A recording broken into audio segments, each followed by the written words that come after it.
Good morning, everyone. Hello, friends and colleagues. Welcome to the Tourism Skillshop, hosted by State of Washington Tourism, SWT. My name is Matthew Ozuna, and I am the Destination Development Manager at SWT. I will facilitate today's webinar on sustainable business practices that appeal to the responsible traveler. Please utilize the chat. Like I said earlier, it is up and running. Say hello. Let us know where you're zooming in from today.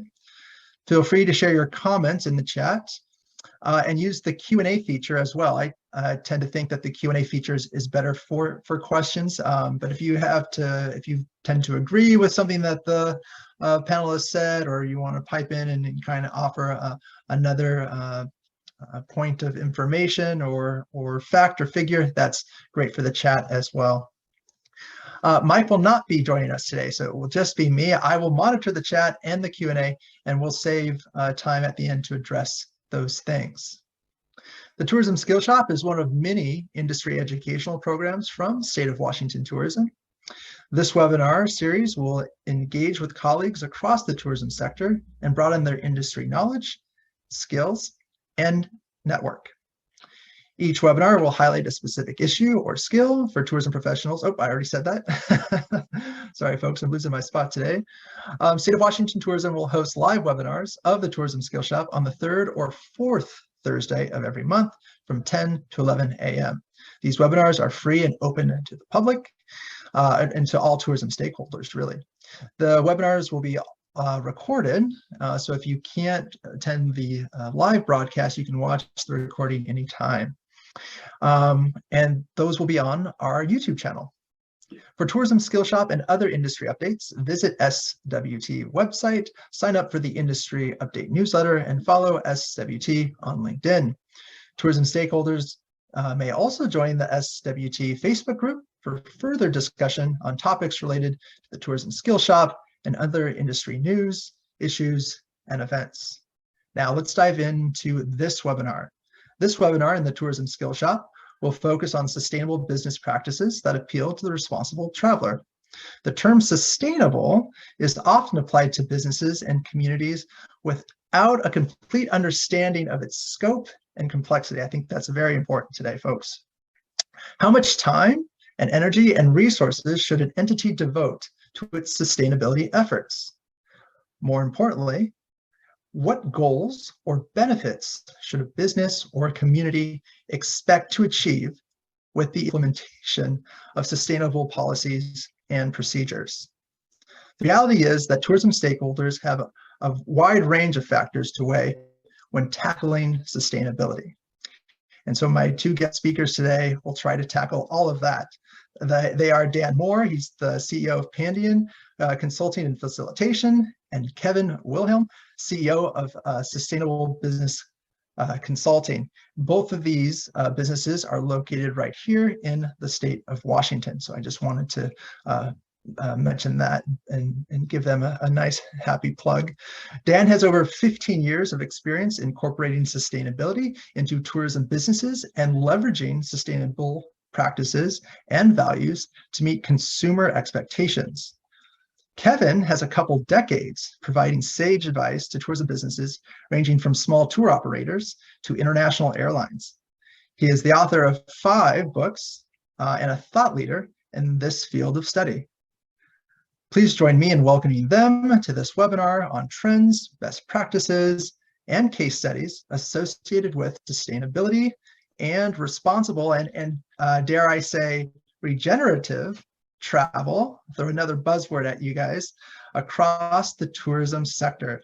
Gentlemen, welcome, and now I'll turn it over to you. Thanks, Matthew.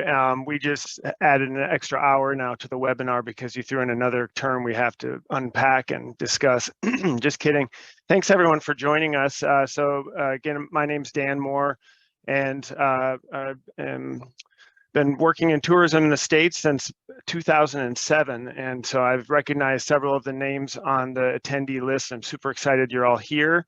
And thanks for all the hard work you've been doing and just getting the tourism industry back on track after a tough couple of years with the pandemic. And sustainability has been rising to the surface even more so than ever the last few years. I'm also super excited that my longtime friend Kevin Wilhelm, who I went to college with back in the 90s, I think many of you were alive back then. Kevin's been an advisor and a mentor to me ever since I started a small business in 2007. And so I'm really excited to finally get a chance to share the stage with him here in this webinar. He's an incredible wealth of information. He knows a ton about tourism, but his business works all across sectors, not just in tourism. So I think he'll bring a lot to the table here.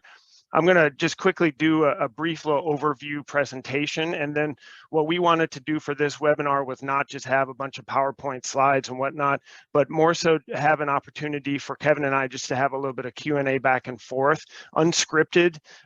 We prepared questions and some ideas to talk about, but we thought it'd just be more authentic and more interesting for you all if we did a little bit more informal conversation. But I think it is helpful to set the stage. So I am going to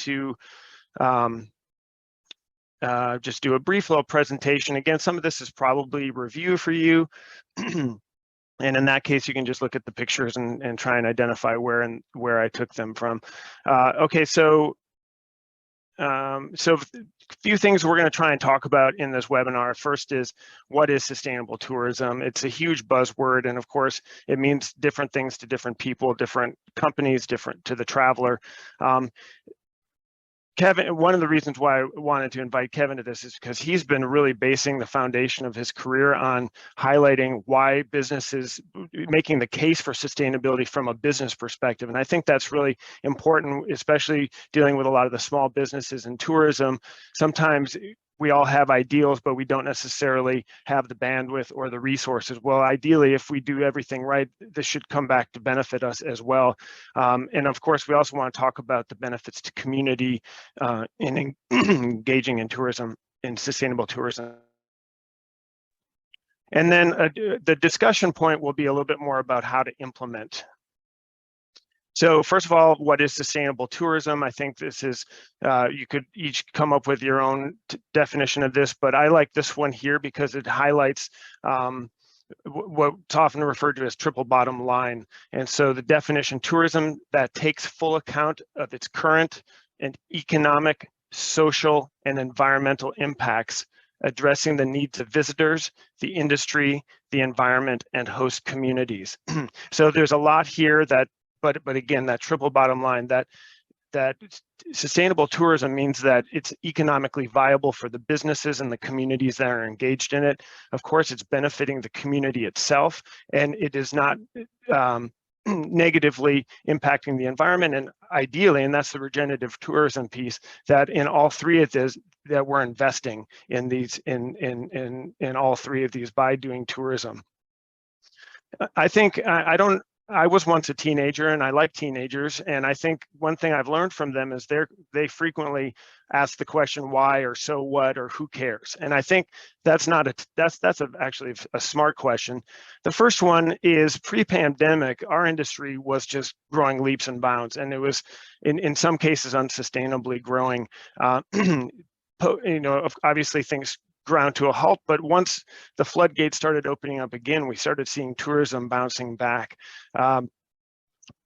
Pre-pandemic, and 260 plus million people are employed worldwide. It's one of the largest industries if you wrap in hospitality into tourism. That's a lot of people who are employed and a lot of people who are impacted by the travel and tourism industry.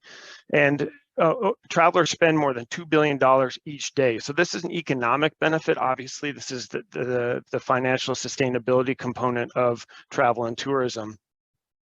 Again, let's go back to why should we care?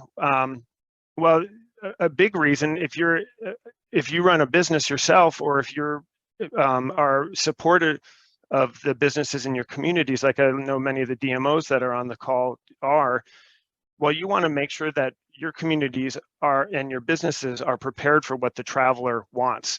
So in 2015, that's 7 years ago. Time flies when you're having fun. A survey by Nielsen found that millennials will spend more for products that they deem are environmentally friendly. So 15 years ago, everyone was talking about, we got to adapt to what the millennials, and at that time, I was thinking, well, actually, there's a lot of Gen X people, that's me, who were travelers too. But now I think we should get on the bandwagon and think about what the millennials and the Gen Zs are caring about, because if we're not prepared with products that the future generations of travelers are going to we're going to be left behind. But it's not just the millennials and the Gen Z that care about this. 66% of global respondents, which is up from 11% the previous year, noted that they would pay more for products and services from companies committed to positive social and environmental impact. That's the key part, because a lot of the research has said everybody cares about this, but they're not always willing to pay for it. More recently, and I think the pandemic has really planted some seeds into a lot of the traveling public who were dreaming about travel, but also had some time to realize that the pause on travel had some positive benefits in certain aspects. So 82% of respondents to a recent study conducted by Virtuoso said that the pandemic made them want to travel more responsibly in the future. And 72% of those respondents said travel should support local communities and economies, preserve destinations, cultural heritage, and protect the planet. So those are significant numbers, I think, coming out of the pandemic that kind of reinforce what folks like Kevin and I and many of you have been saying for years, that this is something we need to be paying attention to, not just because it's the right thing to do, but it's the right thing for our business. So again, let's keep moving on to this, because there's also some negative components that we need to be paying attention to. In many parts of the world that have been receiving tremendous quantities of travelers, and sometimes in unsustainable and in ways that the community is not positively engaging with, there's a negative backlash to tourism. And this is something that it's the right thing to do to care about our communities, but it's also a liability if we don't think about it. You might have heard the term over tourism. Some destinations don't like using that because it's a negative connotation, and I get that. But the point is that there is a point where we are not managing our traveler numbers appropriately, and that doesn't just happen in beach communities and whatnot. This is happening up in our nature areas as well. And so this is something that, as a destination and as businesses, we need to be thinking about. How are we managing tourism in a way that's going to be sustainable for nature and for the environment and for the communities? I always need to throw in at least one graph or chart into a presentation to make sure if anybody's paying attention.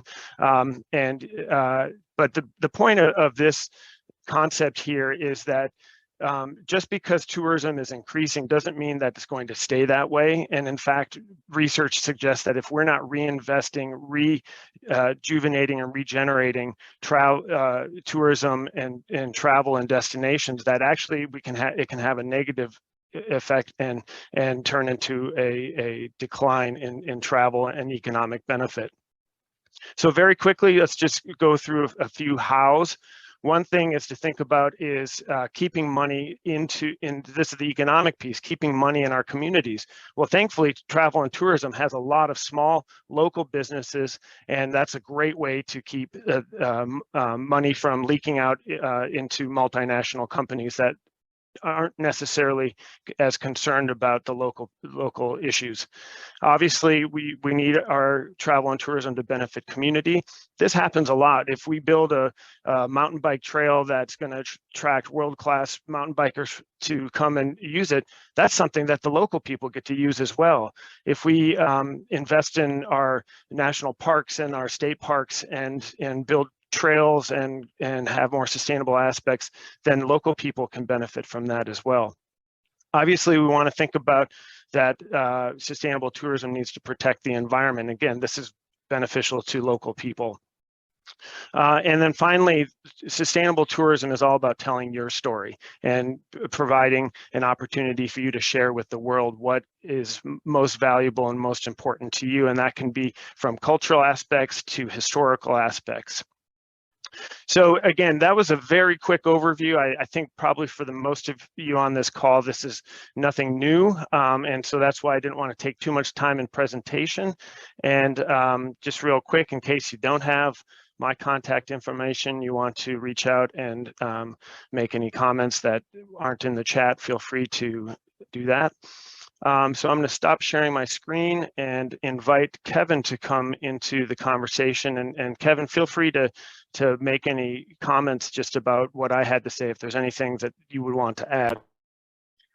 No, I think Dan, you and I think you really set the tone well.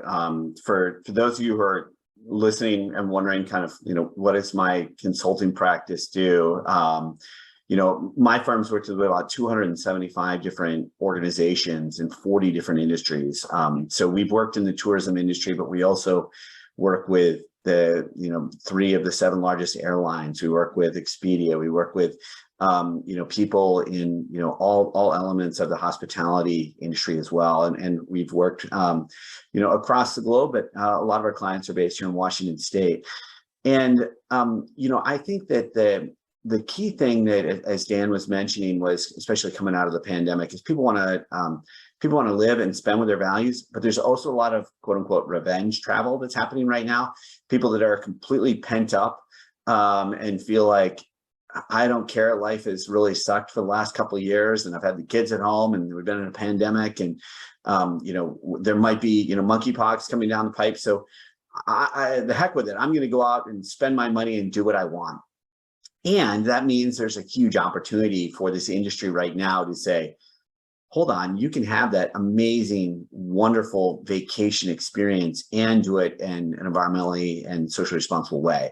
You can do it in a way that you can put money back in, in the local community. So if all you want to do is like get away and sit by the pool and sip drinks, yes, I know you want to fly down to Cabo, but can you do that in Eastern Washington, while it's still warm?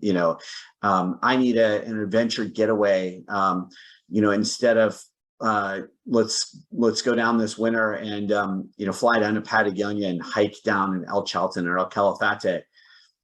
The enchantments, and having been to all those places, the enchantments are almost as amazing as those areas, and they're only 3 or 4 hour drive from the Seattle area. I see several of you zooming in from Winthrop or from Mount Baker, so even closer for you all. And so there's real opportunity to give people those life experiences that they really want, but do it in a way that is not only more environmentally responsible, but sometimes a little bit cheaper, and in a way that really is having people spend in a way that aligns with their values. And I think that, without sounding too preachy, I think one of the issues that's really hit the greater environmental movement, and certainly the sustainable travel industry early on, was it was somewhat of a moral play, and guilt doesn't work. It just gets people angry. And I think what you really want to do is, when people want the vacation, they need that getaway. They need that relaxation. And if you can talk about these other additional benefits on the side, that's just going to make them feel better about what they're doing. And lo and behold, that's what they'll be talking about. So as we go through this panel today, I just wanted to highlight those actions, because it can and will be win-win. But you just have to be able to, instead of putting it in our language, think about what the person is looking for on the other side, and be sure to put it in their language. So Dan, I'll put it back to you. I know you wanted to throw away some questions. Well, I thought great introduction. And first thing is, what are some of those low-hanging fruit, especially, like I said, from the business case for sustainability, and specifically for a travel and hospitality lens? Well, I think,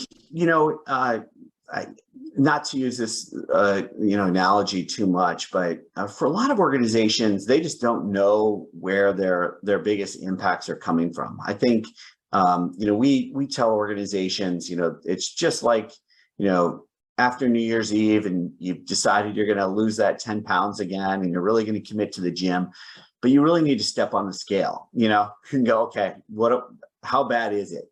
And every year you need an annual physical, and you go to the gym to figure out, okay, what way can I get back into shape and do this? It's the same way kind of from a sustainability perspective. I think that organizations first need to take that inventory, whether it's a greenhouse gas inventory or kind of a more ESG assessment, and truly understand where their impacts are coming from and where they can make the positive influence. Because too often, we'll talk with hotels or resort retreat places, and everyone immediately goes to let's like save on paper and double-sided copies and things like that. And in terms of their overall impact, that's very, very minuscule compared to the food that they provide and what their dishes are and the fuels that are burned on campus and their purchasing decisions. We've helped a number of service-based businesses, and they're shocked because they all think about their physical component, but usually 60 to 80% of their overall climate impact is in their purchased goods and services and their choices they're making.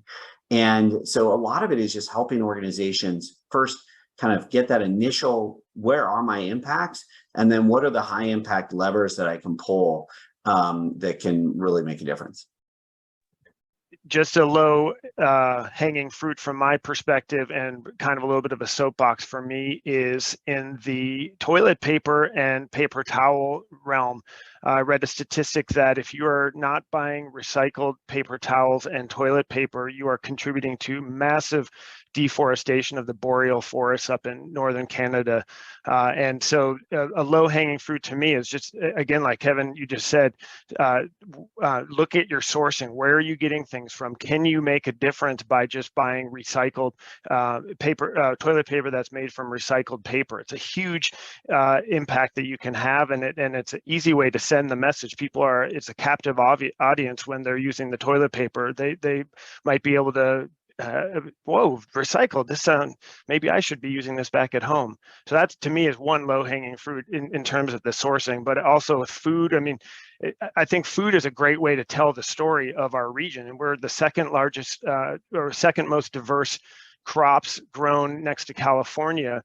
So we've got tons of local products. And so local is, of course, more sustainable because it's not being trucked as far, but also we can be choosing food that is grown organically or more sustainably. And then you can tell that story. People love to learn about what they're eating and where it's coming from. And if it's coming from local places, that's even more powerful. Absolutely. So what are some resources that when you've got clients that are like, hey, we want to take the first step, or maybe they've already been doing something for 10 years and they want to go a bit further? What are some of the resources? Where do you send people that you think will help them, whether it's a website or an organization? Obviously, you'd want them to call you, but what are some resources out there?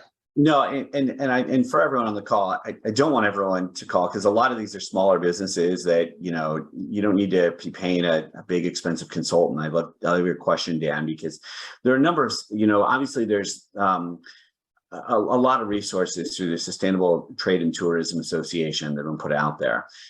There's been a number of free resources put out there through organizations like the Seattle Climate Partnership or the Alliance for Clean Energy and Jobs, where if you think about it, there's checklists of all the things you can do to green your office, green your organization, that are out there. And those are great resources, because even when I'm dealing with some of the most sophisticated companies, that whether it's an REI or Alaska Airlines that have done a ton of work and been working on this for 10 or 15 years, you just can pull up that checklist and be like, well, have you done these 5 things? These seem like really simple things that you could do. And it also helps empower everyone through the organization. And so I always think that, what's a simple thing to do? Get people in a room and for an hour, get a cross-functional group of your team, whether it's, if you're, let's say you're in the hospitality industry, you have a hotel or a resort, get someone from sales, from marketing, from facilities, from purchasing, from, the day-to-day operations, from finance, and just say, in what ways could we do things differently? And you'd be shocked by just asking that, what ways do we do things normal? And if we wanted to act more sustainable, what would we do different? And it's just a simple thing, like the banks for years, we take it all for granted now that we get electronic paper statements.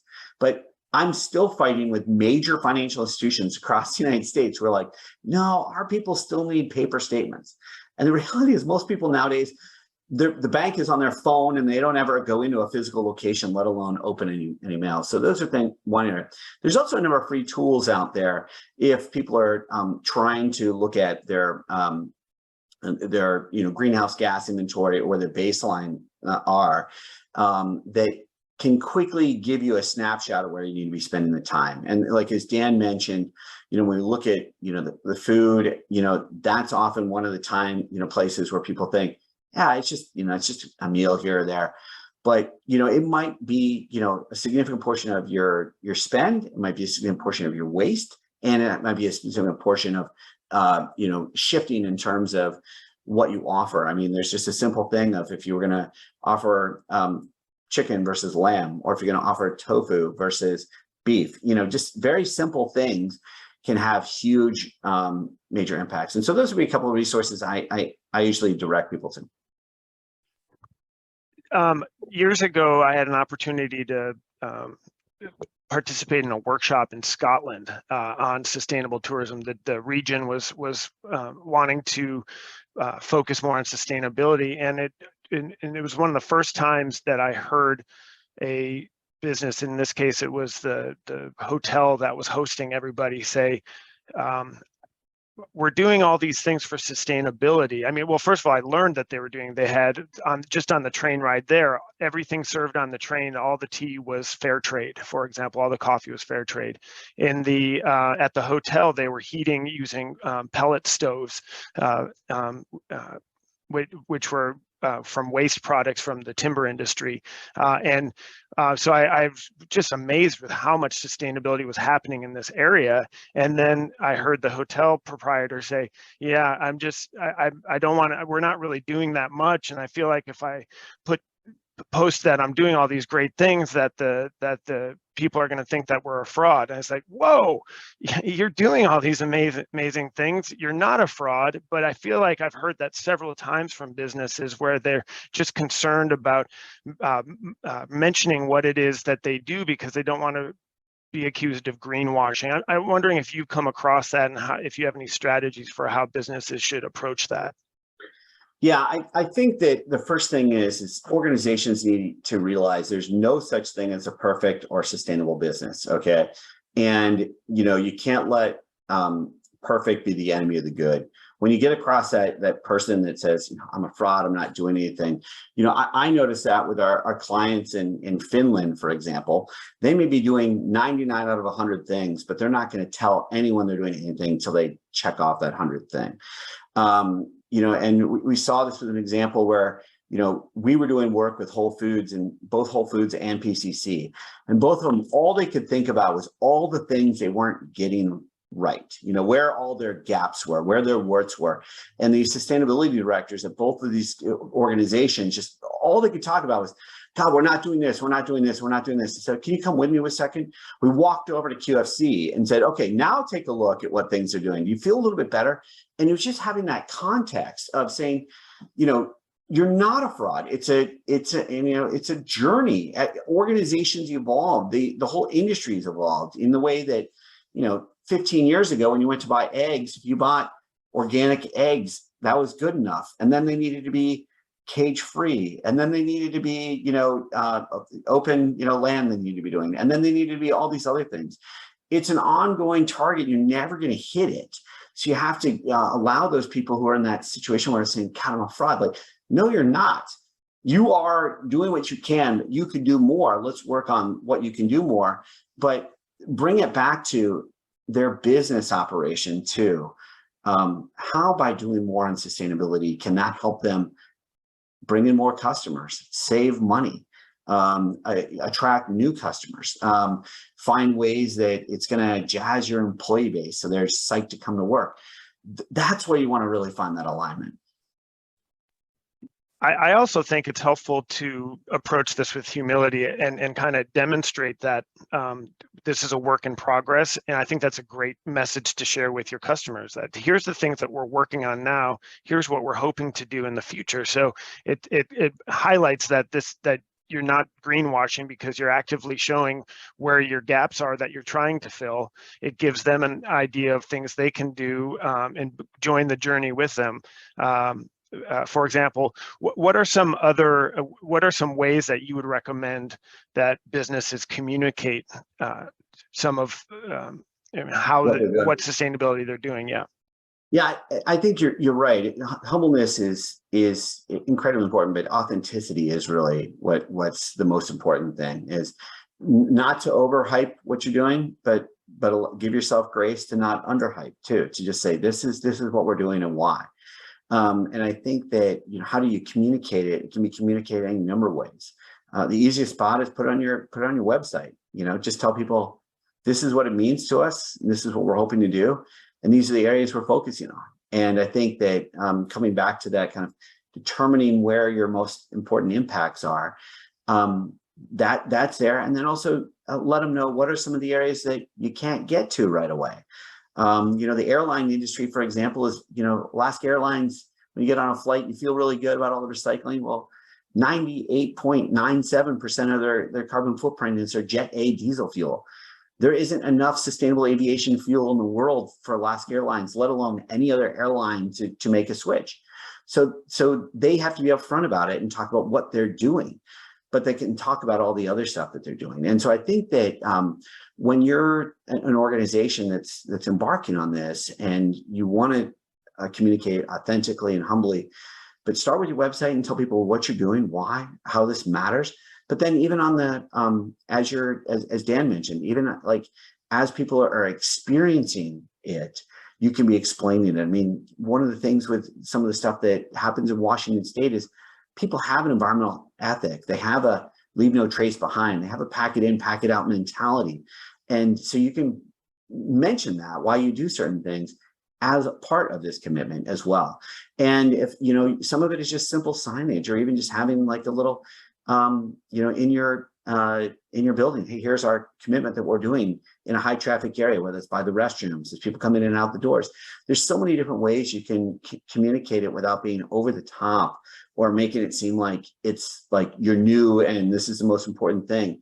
But even, on restaurants, you start seeing on menus down at the bottom, why they picked a certain type of fish, or, just like you've got disclosures about peanuts or, seafood, it'll say, this food is not available because it's out of season as part of our sustainability commitment. And it's just a very simple, subtle thing that can communicate a huge message. And I think that's where you really want to do it.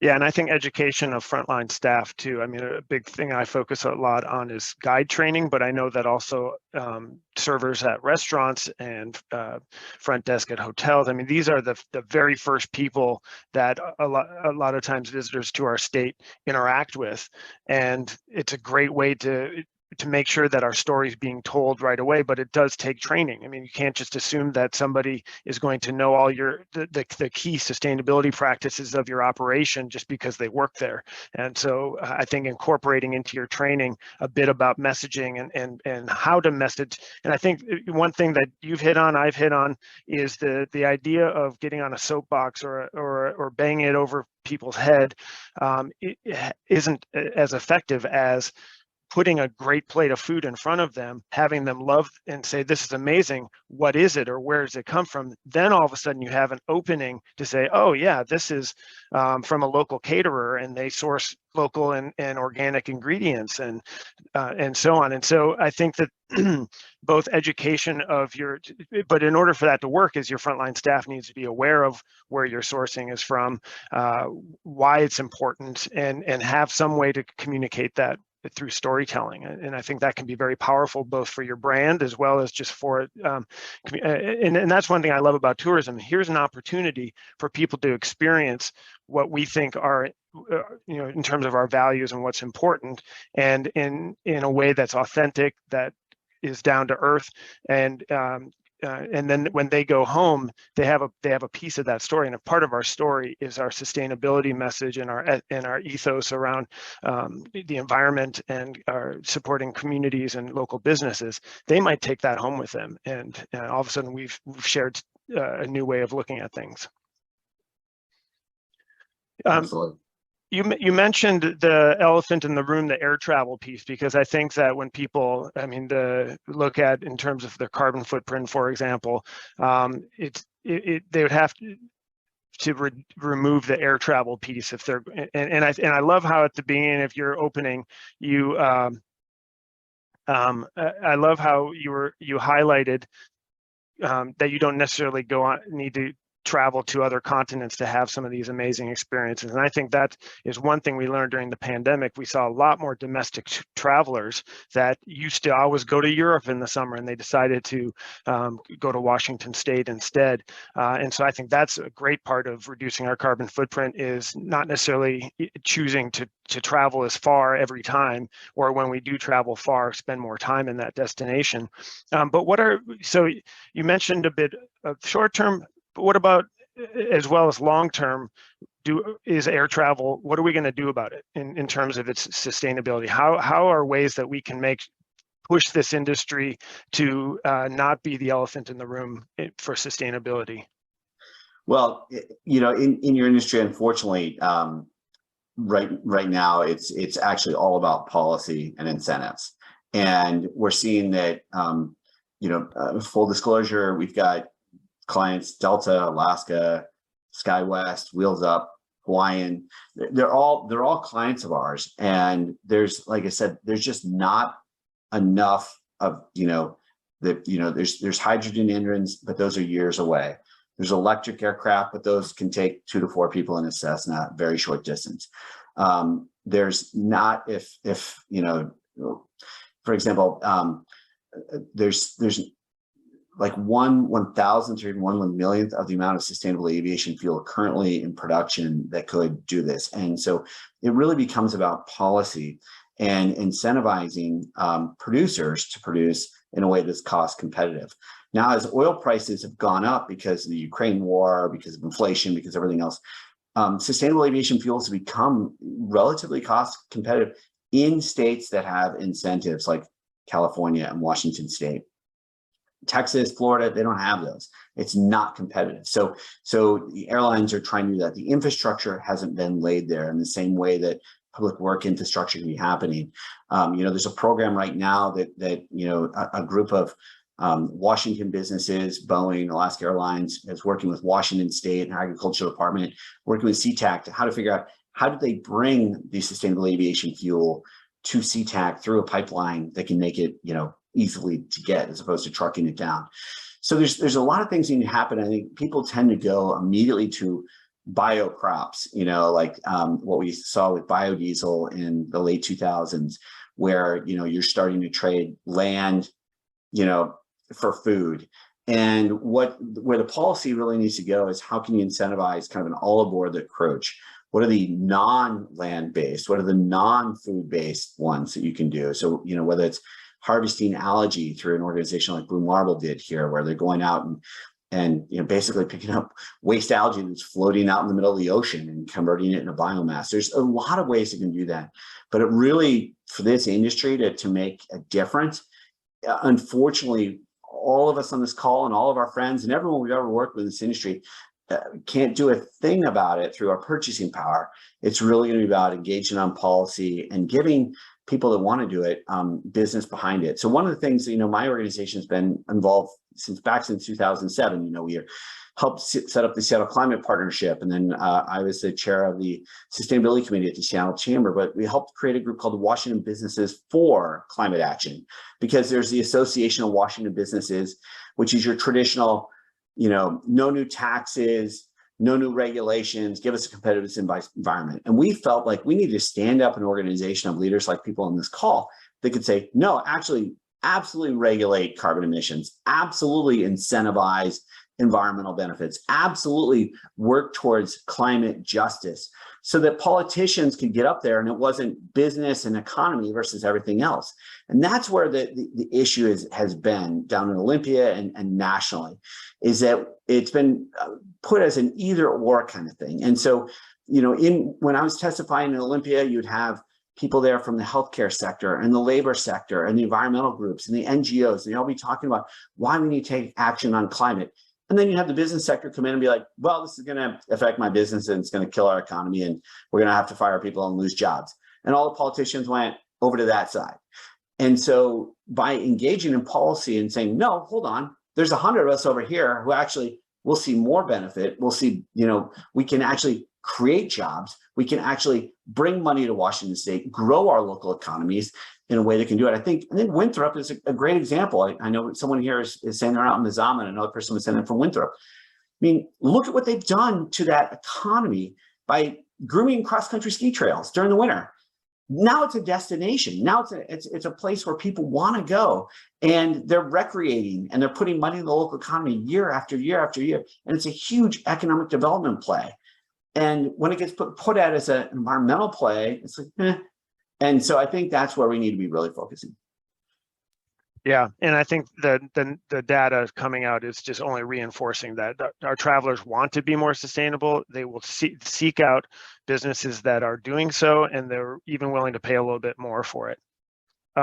So we're getting close to the end here, and we'd love to have some Q&A. If people have specific questions, you can put them in. I think Matthew was hoping you would put them in the Q&A section, just because it's easy for him to do that, but you're welcome to throw them in the chat if that's easier for you. But we'd love to have that. Matthew, I don't know if you want to come back on either and say if you want to have any comments or feedback on anything, but or if you have any questions for us. No, guys, that was awesome. I had a great time. I was kind of chiming in the chat. Thanks, Kevin. I thought that was your knowledge and experience was you'd make a great professor someday. When you decide to retire, you can teach on the side. No, I guess I had one quick comment. Yeah, I'm the guy in Winthrop. I'll be kind of studying the tourism assets here and then hiking on Saturday. But I'm a millennial, and what Dan talked about earlier and what Kevin said earlier relates to me. I guess I'm the stereotypical, millennial, sustainable, responsible traveler. I am more for, maybe this is for destinations and hotels and maybe even tour operators. I was wondering if any of these nonprofit tourism organizations or private businesses would ever kind of partner with an app or another kind of tech something that could say like, hey, when you travel or when you stay in my hotel or when you go on my tour, take note of everything that you do, and then it can kind of count your carbon footprint, and then you can offset it. And then I can kind of either, I can offset it with a donation, or maybe I can plant a tree, and then I can share that on social, and then I can feel good about that. So like, where do you see apps and carbon offsets come into play with individual travelers as a way of promotion, but also kind of doing the right thing? Kevin, do you want to jump in on that? Yeah, I mean, certainly there's offsets do have their certain point of controversy, because I think some people feel like it's a get out of jail free card. Full disclosure, my company's been carbon neutral since 2006, and we were one of the first companies in the entire state of Washington ever go carbon positive, meaning we are doing better for the planet than we're pulling out. But I think you absolutely have to have it, because the world's on fire right now, and we can't be letting perfection be there. Because if someone says, okay, well, don't do this travel and then just plant a bunch of trees. No, have you seen how much our forests have been burning up? We absolutely need to be planting trees. And if someone's going to pay us to plant trees back and clean up our air and regenerate our forests, then let's do it. And let's worry about like the perfection 5 years from now. So I think that, giving consumers the opportunity to do it, as well as a company, as an operator, to just start putting that in there in the same way people put in, God, I don't know if you've had a Ticketmaster charge lately, but there's electronic fees, even when you show up and buy the ticket in person. So if you just put it in there and you just explain it, hey, we will be offsetting 100% of this purchase through this organization. Again, it's a way of communicating it, but it's a way of doing, putting some money where it needs to be done. Like there's an organization here called Forterra in Washington State, where we've helped many large companies, that want to reduce their carbon footprint and go carbon neutral, purchase and plant trees and put them in the ground that cleans up Puget Sound, cleans air. You try and put them in low-income communities or rural communities that really could need it, where they're most affected. I don't see anything wrong with that. I think that there is definitely a group within the sustainability community who are saying, no, you must be, perfect and you must reduce everything you can. Well, the reality is like people are busy with life and they just want to be able to go like, I want to go on a trip and feel good about it and feel like I'm, if I'm paying, $5 to $10 more because I'm going to offset it, that's going to make me feel great. They were going to go on the trip anyway. They've already gotten to that point. And I think it's like, okay, if you're going to get that thing, then don't tell anyone to go on the trip. And that's not good. No, thanks. No, I totally agree, Kevin. Thank you. And before I turn it over to Dan and more questions, I forgot to mention, folks, we can also unmute you. So if you have a lengthy question or if you have something that requires more context and background, we're happy to unmute you and you can kind of voice all of that to the audience and to Kevin and Dan. Yeah, so a couple of things real quick on that point. I think that Kevin, you're 100% correct that we need to avoid being and I hear this a lot because there's so many environmental issues to worry about that aren't just climate change. So for example, species extinction and habitat loss and all these other things that, when people think, oh, climate change, I can't do anything about that, I'm just going to give up. Well, there's so many things that are in some cases just as important or almost as important to survival of humans and the environment that you can do something about. And so I think sometimes we just doom and gloom ourselves away from doing anything positive. And I think that's where the humility part comes in. Said, this isn't going to solve climate change, but this is something we're doing that you can do that's positive right now. So I think that's also helpful. People want to do something right away, and you don't need to lie to them that it's going to make the only change that we need.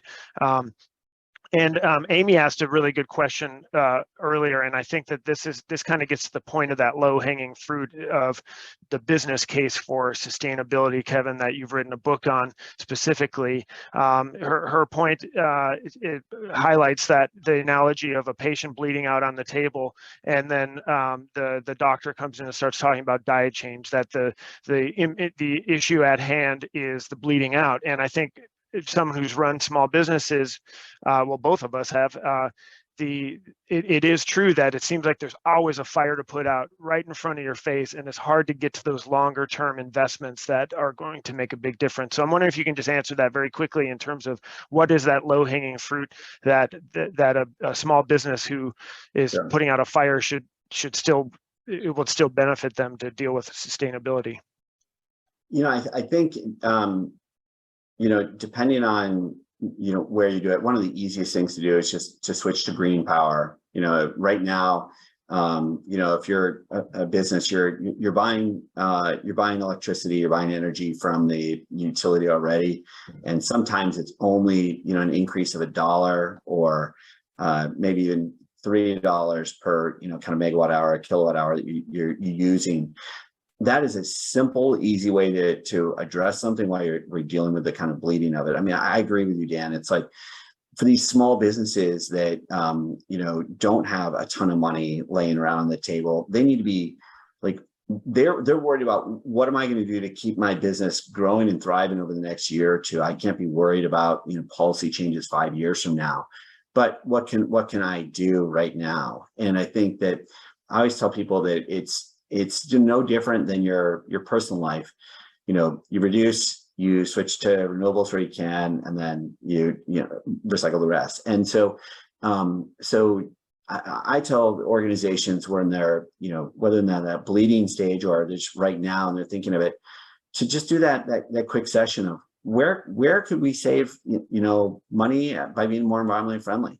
And a lot of it's just like doing things a little differently and just calling providers and asking, can you stop sending me this stuff? Because, think of it, every time you order from Amazon, your recycling bin gets filled up and that doesn't show up in the bill kind of thing.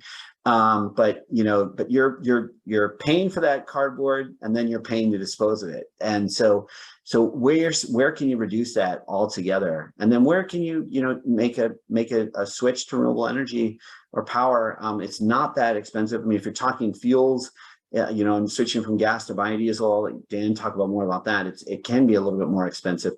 But those would be a couple of the areas I would say, just start there. Yeah, but fuel efficiency, certainly that saves a ton of money. And so buying a more, again, when the time comes to purchase a new vehicle, spending a little bit extra at that point to get a more fuel efficient vehicle will save you tons of money later on. Well, exactly. And I think, if you inflate your tires properly, you can save 2% on your fuel efficiency. You take your car rack off, or your ski box when you're not using it, that improves 5% of efficiency. Changing your air filter every 6 months is a 1% increase. So right there, you've got a 15% increase in fuel efficiency on your vehicles without doing anything. And then, the sexy thing 10 years ago was, well, let's, with company fleets of like, well, let's buy a Prius, or let's buy an electric car. And I'd say, the heck with that. Go buy a used Hyundai and save 20 grand on it and get the better fuel efficiency that Dan's just talking about. So a lot of it is just, not, using both sides of your head there, like my business head and my environmental head is supposed to one or the other. And too often it gets put in that one or the other. And there's just a ton of opportunities there where if you just go, okay, in what ways can we do this with both? Ideas pop up. Excellent. Matt, anything else? Any other questions? No, we have a few minutes, folks. Any other questions for Dan or Kevin today? Well, I would like to ask you, Matthew. As a millennial? Well, just as and the state of Washington tourism expert, I would like to ask you where do you see growth and opportunity in Washington State around sustainability? Well, actually, I don't want to put her on the spot, but she was on the call today. San Juan Islands. I think there's a lot of potential there. Deborah is in charge of the San Juan Island, or I think it's San Juan County Tourism. I'm looking to them. I think San Juan will put out a new sustainability plan or sustainable tourism plan. I know the San Juans has a tourism pledge, and that kind of, that was the impetus for my first question is, how do we get beyond pledges? Like, it's one thing just to kind of, maybe, check a box and say, yes, I'll leave no trace, but it's another to like, okay, how I can plant a tree or actually can kind of, give a donation, and then I can share it and there's proof, the pledge and my actions are proof that I actually did something. And so, yeah, I'm curious to see how the San Juan deals with that too. I think like you said earlier, it's not only on beaches and islands, but also in our mountain destinations and gateway communities around national parks and state parks too. So I think all up and down the Cascades has potential to reimagine what sustainable tourism looks like and how to market to the responsible traveler. So there's opportunity there, and scenic byways, electrification of scenic byways, charging stations. I think that's another great opportunity in my lifetime. Do we have another Excellent. Question pop up? Well, Mira from Mira. So the Adventure Travel Trade Association is an international association that's incorporated in Washington State, but of course they've got people who work around the globe. But we're fortunate to have several of their leaders like Mira who live in Washington State, and so she's been posting some great resources that's available through that organization. They have free resources. One of the things that I always like to highlight about adventure and ecotourism and nature-based tourism is that really the future of that travel depends upon sustainability. And so Washington State, which it depends so much on, even if people are coming to Seattle for cultural purposes, the Visit Seattle still puts a great image with Mount Rainier in the background. Like the nature is part of our brand here. And so I think that's so key about that type of tourism, is that sustainability is at the core of it. So I really appreciate organizations like ATTA and obviously State of Washington Tourism by hosting a webinar like this, highlighting that these are places where we need to have resources. Amy highlights that this is small businesses like across industries struggle. The resources that are out there that are supposedly pro-business go to multinational corporations. They don't go to the small businesses typically.